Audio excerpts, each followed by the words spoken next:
Hello everyone, I'm back with another video, and in today's video we have a slim laptop. This is the Acer Swift 5 model.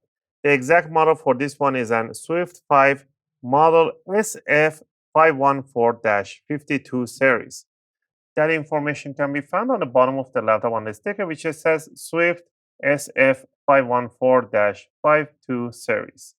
And in this video, I'm going to take you on a step-by-step how you can open it up and how you can remove the battery or replace it. If your battery is not holding up any more charge or just discharging really quickly, this video is for you. All right, I'm going to go over the tools, and I'll leave the link for the compatible battery in the video description in case you want to purchase yours. With all that said, let's get into it. Tool number one, a very important one, is a good screwdriver set. I'll recommend the iFix screwdriver set, as they have all the screw bits that you require. These are S2 class steel. That means are really hardened steel. We're going to be using a Torx number 5 or T5, and we're going to be using a Phillips number 1. If you get the Pro set, they will give you an opening tool, some tweezers, and stuff like that. If not, grab yourself a metallic guitar pick. These are really suitable to opening cases and covers. All right, next, what we want to do on the bottom, once you turn it up, you flip it over, you want to remove all the screws on the bottom cover. All the screws are the same size and height, so don't worry about mix matching them. You start from one corner and remove all of them and keep them in a single pile. Also, if you guys like my videos, if you find my videos helpful and helping you guys out, you can support the channel by clicking the like and subscribe. I'll greatly appreciate it. It helps and motivates me to make more videos, take requests, and answer your questions in the comment area. I appreciate that.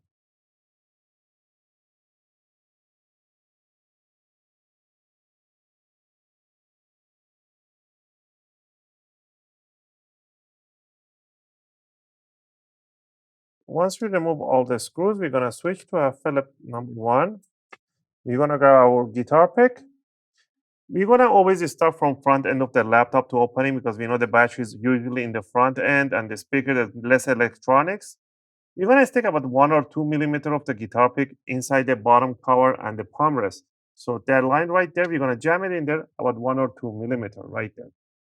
And then you just want to twist it inward, and you want to hear those nice big click sounds. You want to work yourself all around in the front end. You want to hear those click sounds.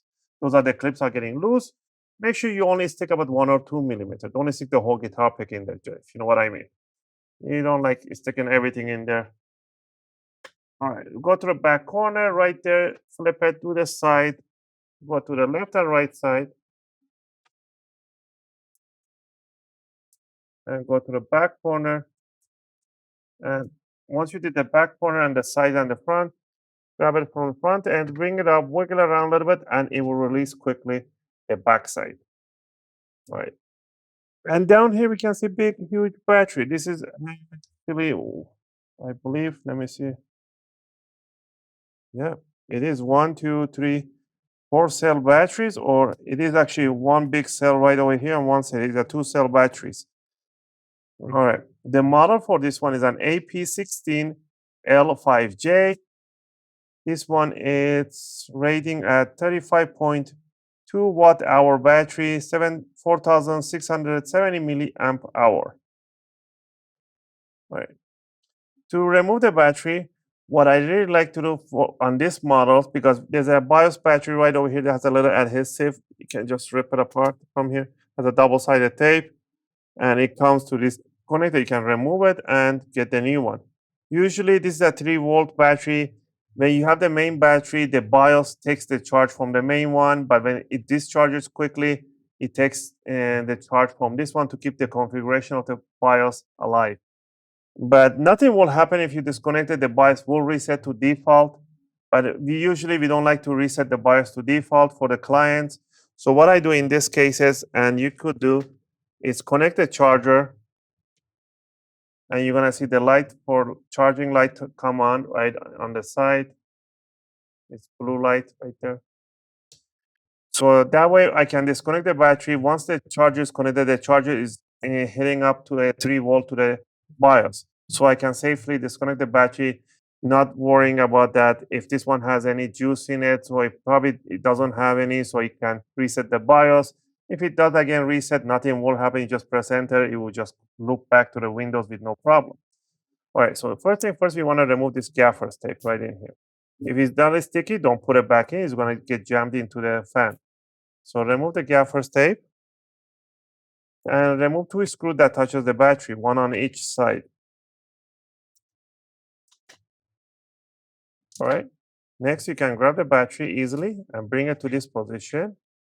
Now, you want to disconnect the battery. These cables are really, really tough. You can pull on them, slide them very easily with no problem. Or you can put your fingers under these earlobes on the side of this jack and then bring the jack backward. All right. It's really soft. And this is the new battery. Look, it's kind of dirty.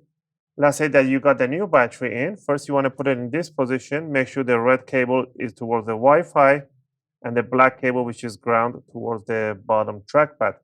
You want to bring it down in straight inside the jack. You don't want to go sideways. It's straight, and you want to pinch that inside the connector evenly. So you pretty much pinch it in there evenly. Once you have it like that, you want to bring the battery down. Make sure the cables are not on the way. And then what you want to do, you want to put the screws for the battery. I'll give you a tip how to start using your battery, and that's very, very important. Right. Now that we put the battery in, you want to make sure that it is charging. Yep, it is charging.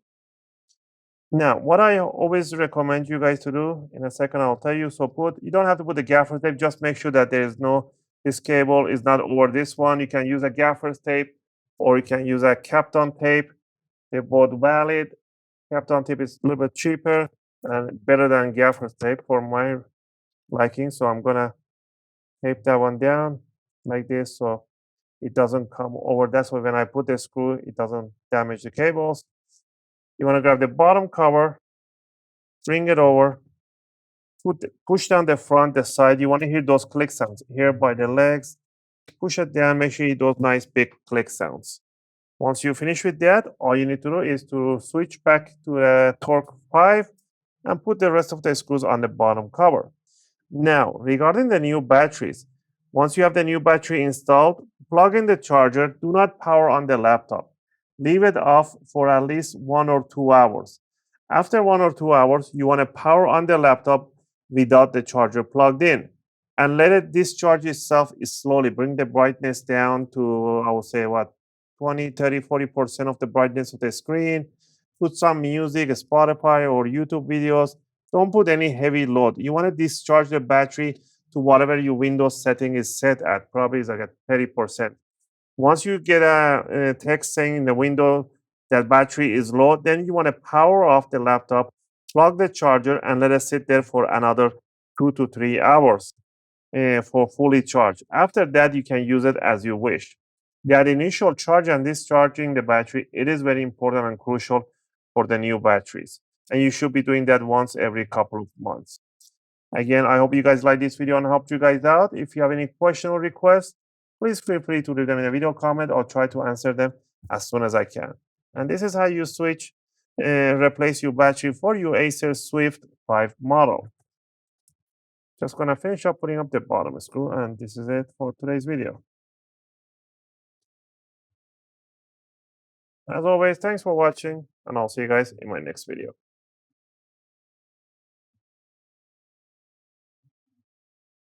Just gonna power on, and it should power on with no problem.